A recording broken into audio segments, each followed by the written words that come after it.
Hello दोस्तों, कैसे हैं आप लोग। बहुत सारे स्टूडेंट्स मुझसे कई बार कहे हैं कि सर मुझे प्रॉब्लम सॉल्विंग स्किल्स सिखाएं। हालांकि मैं अपने क्लासेस में आप लोगों को कई सारे मोटिवेशन वीडियोस देते रहता हूं एज यू नो, और क्लास में भी मोटिवेशन की बातें करते रहता हूं, रियल लाइफ लेसन्स भी देते रहता हूं अलोंग विद द स्टडीज़। सो मुझे लगा कि जब काफ़ी स्टूडेंट्स रिक्वेस्ट किए तो इसके ऊपर भी कुछ मुझे बात करनी चाहिए अलग से। Becoming a problem solver. मैं कोई कोर्स नहीं पढ़ा रहा आपको यहाँ पर, मैं जस्ट आपको एक छोटा सा थॉट प्रोसेस सिखाने आया हूँ जो मैंने भी अपने सीनियर से सीखा था। तो बस आपके साथ शेयर करने आया हूँ। क्लास में भी कभी किसी बैच में शेयर किया होगा ज़रूर, आप इसे देखें एक बार। The rule is FPS, fact, problem and solution. Whenever we are surrounded by the problems, what we do is we immediately start searching for solution, or we start living with the problem. That is the human tendency. The solution that we get usually for the problem may not be very commensurate with the problem. You can say maybe weird solution also. अगर आप problem के पीछे के fact को समझेंगे तो solution बहुत आसान होता है। जैसे समझिए कि एक एग्जाम्पल, जब मुझे पहली बार ये समझाया गया था तो वो उसी एग्जैक्ट आपको एग्जाम्पल में समझाऊं कि अगर एक दरवाज़ा है जो नहीं खुल रहा है तो दैट इज़ अ प्रॉब्लम। आपको वो दरवाज़ा खोलना है, खुल नहीं रहा, that is a problem. So solution can be, दरवाज़ा तोड़ दो, दूसरा दरवाज़ा बैक डोर में कोई है तो वो देखो, विंडो को यूज़ करो। But why the door is not opening, that doesn't click to a lot of people around us. Nobody is bothered. In offices, you know, if something is happening, if some problem is there in office computer, or say office electric supply, or say something like this, door is not opening, people are not bothered about why this has happened. They are just enjoying this problem. Okay, ओहो दरवाजा नहीं खुल रहा, okay आज तो दरवाजा नहीं खुल रहा, बस बस नहीं खुल रहा तो वो आके इधर उधर देखने लगेंगे, सर ऐसे कर दे, बाईपास करेंगे, जुगाड़ बैठाएंगे। बट वो दरवाजा क्यों नहीं खुल रहा है इसे कोई नहीं सोचने जाता। So once you develop this habit of finding facts behind the problem, you get the solution very easily. That's this FPS model about. जैसे फैक्ट क्या थी कि उस दरवाजा के पीछे किसी ने, मान लीजिए, ताला उसका चेंज कर दिया था, इसलिए वो दरवाजा नहीं खुल रहा था। किसी कारण से उसका दरवाजा का ताला चेंज हो गया था, इसलिए वो नहीं खुल रहा था। उसकी जो पुरानी चाबी थी उससे नहीं खुल रही थी। अब जिसने चेंज किया वो किसी कारण से बता नहीं पाया। बाद में खोजबीन किए तो पता चला कि इसमें तो चाबी लग नहीं रहा, कोई और चाबी है जिससे खुलेगा। तो पता चला तो हाँ हाँ, किसी ने रिपेयर करवाया था और वो दरवाजा का ताला चेंज हो गया था, चाबी उसके ही पास रह गई थी, वो देना भूल गया। So people try to enjoy the problem in office usually, अरे आज तो दरवाजा नहीं खुल रहा, आज तो चलो छुट्टी। They don't try to solve it, and some will try to solve. They will do it what way? They will find an alternate. Sir खिड़की यूज करे क्या, सर आज छोड़िए वो वाला काम नहीं करके ये वाला कर ले क्या। बट वो प्रॉब्लम का सोल्यूशन खोजने के लिए फैक्ट जानना पड़ता है। यूजुअली वो ओनर माइंडसेट में इनबिल्ट होता है। If somebody is an owner of anything, वो माइंडसेट में अपने आप आता है कि इसका फैक्ट खोजें। ये प्रॉब्लम को सॉल्व करने के लिए आपको कोई स्पेशल स्किल्स या कोई इंटेलिजेंस या कोई डिग्री की ज़रूरत नहीं होती है। एक बार और इंस्टेंस आपको बताता हूँ। मेनी टाइम्स क्या होता है ना, आपको इतना बताता हूँ, मैं खुद भी ये सब मॉडल कभी कभी भूल जाता हूँ, because of so much of workload and continuous meetings going on and others and things and all.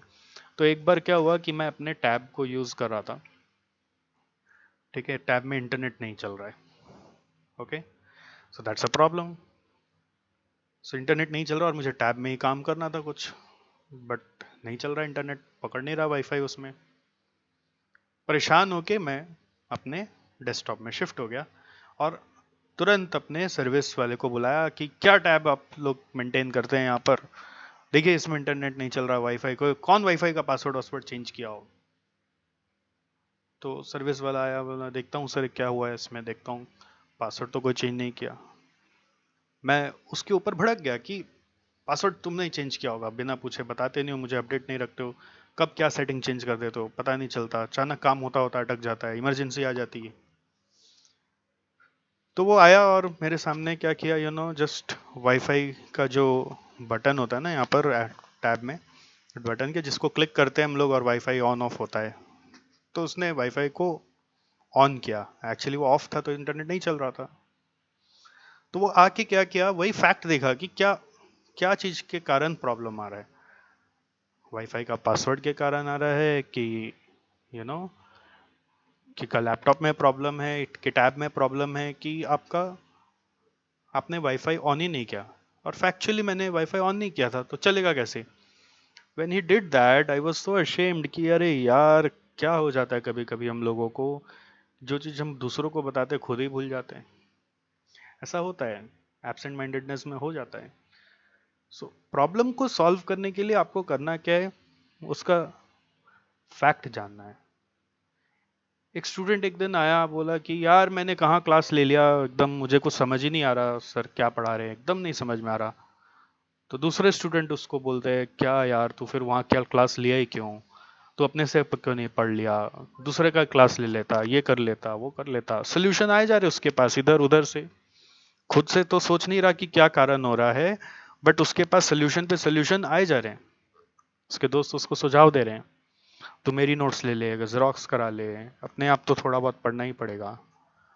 But जब मुझे पता चला कि अच्छा इस बच्चे को ऐसे समझ नहीं आ रहा, मैं वही फैक्ट जानने की कोशिश किया कि कहाँ क्लास ले रहा है, किससे पढ़ रहा है, कैसे पढ़ रहा है। तो पता चला कि वो कोई वीडियो क्लास ले रखा था और वो सारे वीडियोस को 2x स्पीड से भी ज़्यादा स्पीड पे भी देख रहा था।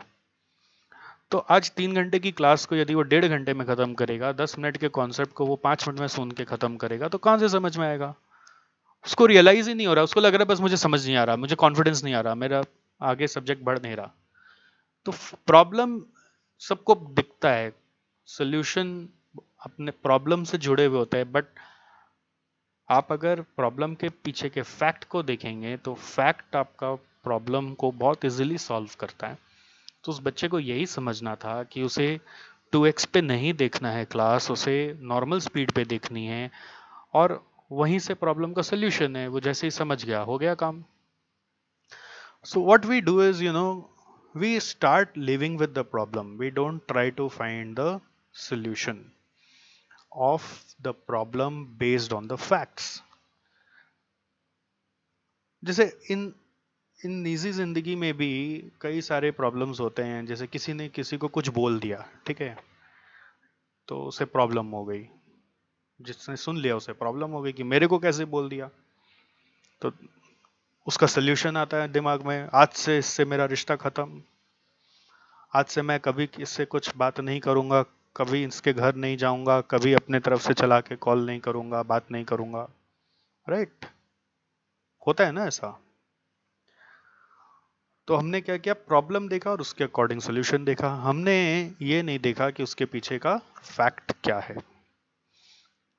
राइट, कि उसने ऐसा क्यों किया, उसका फैक्ट क्या है, क्या वो ऐसा ही इंसान है, क्या वो मेलिशियसली इंटेंशनली आपके साथ ऐसा करना चाहता था, what was the fact behind that. वो फैक्ट जानने से प्रॉब्लम का सल्यूशन बहुत ही अच्छा आता है और वो फिर वो प्रॉब्लम नहीं लगता। राइट, फैक्ट पे ज्यादा ध्यान देना चाहिए, यही ये मॉडल कह रहा है। ठीक है दोस्तों, जब सल्यूशन की बात करते हैं ना, तो सल्यूशन भी दो तरह से आता है। एक होता है इंट्रिंसिक सॉल्यूशन और दूसरा होता है एक्सट्रिंसिक। इंट्रिंसिक मतलब आपकी अंतरात्मा से आवाज आ रही है, it is by your heart, intuition, okay, instinct. The solution comes from within. You don't need any degree or intelligence or knowledge. It comes from within. It may be because of your sixth sense. It may be because you have somewhere down the line you have watched something or thought about something, something like that. And उससे जुड़ा हुआ कोई solution आ गया. You learn not just by going to any institution. You learn always, every moment in life, by watching movies, by watching serials, by hearing about someone else's stories, okay, by reading novels. So वो database जो mind में होती है ना, उस इकट्ठा होते होते होते होते अपने आप में एक इंटेलिजेंस बैंक बन जाता है, और वो आपको सजेस्ट करता है कि ये करके देखो. शायद अज्यूमिंग जो डेटाबेस आपके अंदर है वो सब प्योर है, उसमें ऑनेस्टी है, इंटेग्रिटी है, तो डेटाबेस आपको अपने आप एक हिंट देता है कि ये आप करके देखो ना, संकेत देता है, अलर्ट देता है, तो you can follow that. But try to have any suggestion from within only when you understand the fact of the problem. If you take anything without the information of fact, आपके ये database आपको जो suggestions देंगे उल्टे पुल्टे देने लगेंगे. ठीक है, अगर आप फैक्ट को जान लोगे तो आपका डेटाबेस अपने आप आपको जो ऑटो सजेशन देता है, डेटाबेस यानी कि ये वाला डेटाबेस जो यहाँ पर है, वो बहुत यूनिक होता है, बहुत अच्छा होता है. Okay, another, still if you don't get any hint, then obviously there is an extrinsic solution. You can take the help of experts or experienced people around you. But I must tell you, you must select all your advisors very very wisely, else आप हो सकते हो अंदर से बहुत अच्छे हो, but because of your advisors आपके actions पूरे बदल सकते हैं. So you have to select your advisors very, very wisely. You have to identify that your advisors are as good as you or better than you. They have their intrinsic process, instinctive process, the way you think. Then only they are your suitable advisors. Okay. Jeff Bezos ने अपने एक interview में कहा था कि all my best decisions in business and in life are made by heart, intuition, taste, guts, and not by analysis. So it's not necessary that whenever you're taking a big decision, best decision, you always need to be guided by someone else. If it is in your intuition, if it is in your capabilities, you just check your capabilities and you just see what is your intention behind it. Is it fair? Is it honest? Will it maintain your integrity? Is it guided by your value system? You go for it. That is an intrinsic solution. And the result is all in front of you. Who is Jeff Bezos is something that I don't have to tell you here, right?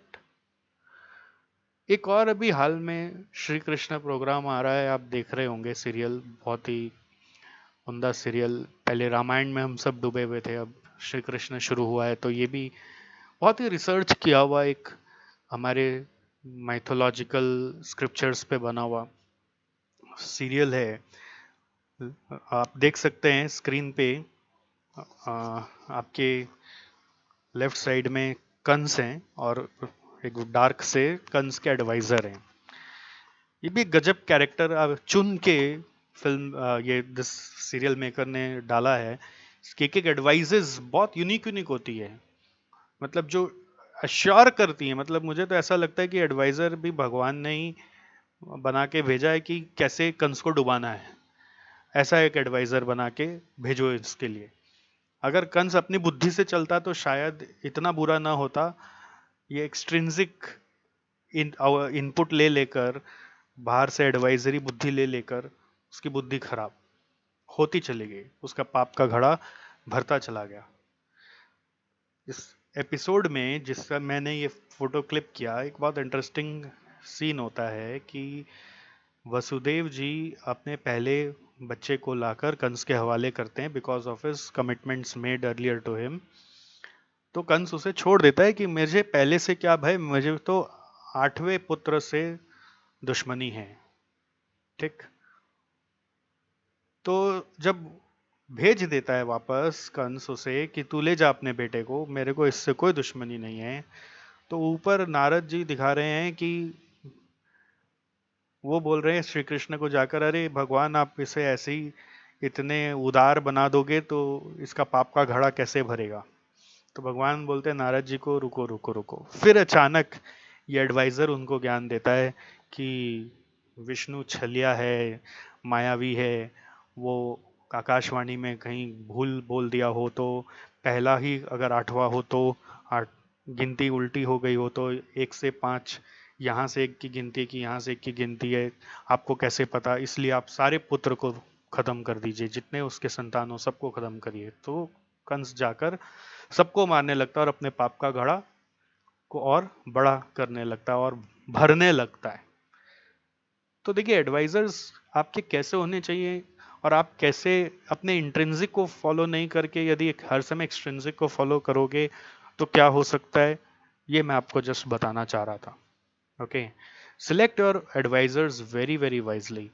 Had Kunz been solving his problem using FPS model, एक अगर वो problem था उसके life में कि उसकी बहन का 8वां पुत्र उसे मार देगा, ओके, तो ये एक प्रॉब्लम है जिसका सोल्यूशन उसके उसको समझ में आया कि वो पहले वचन ले लो कि सारे पुत्र मुझे मिल जाएं, और इसके एडवाइजरों ने कह दिया कि एक एक करके सबको मार दो। फैक्ट अगर देखें तो भाई पुत्र वॉज द प्रॉब्लम, तो पुत्र होने ही ना दो, कारावास भी अगर रखे तो, ये मेरा इंटरप्रिटेशन है, आप प्लीज माफ करिएगा, मैं कोई माइथोलॉजिकल स्क्रिप्चर्स बदलने नहीं जा रहा। हो सकता था ऐसा कि वसुदेव और देवकी को दो अलग अलग सेल्स में रखा जा सकता था, एक साथ रखने की जरूरत ही नहीं थी, तो पाप का घड़ा भी ना भरता और यू नो काम भी हो जाता, प्रॉब्लम भी सॉल्व हो जाता। तो it is just my interpretation, I am not trying to change any scriptures what has been written. Okay, times many things are destined, it doesn't click to you also at the moment। जैसे मैंने आपको बताया ना कि मैं model बताता हूँ आपको, मैंने भी सीखा है, मैंने भी कईयों को बताया है, बट खुद ही कभी भूल जाता हूँ, ऐसा भी होता है। So just coming back again, I'll just share once again this FPS rule. F is for fact behind the problem, P is for problem, and S is for solution. Try to use it and you'll really feel that most of your problems are getting solved. That's all in this short video. Thank you. Keep watching our YouTube channel for more of our videos, SGC Institute. Thank you.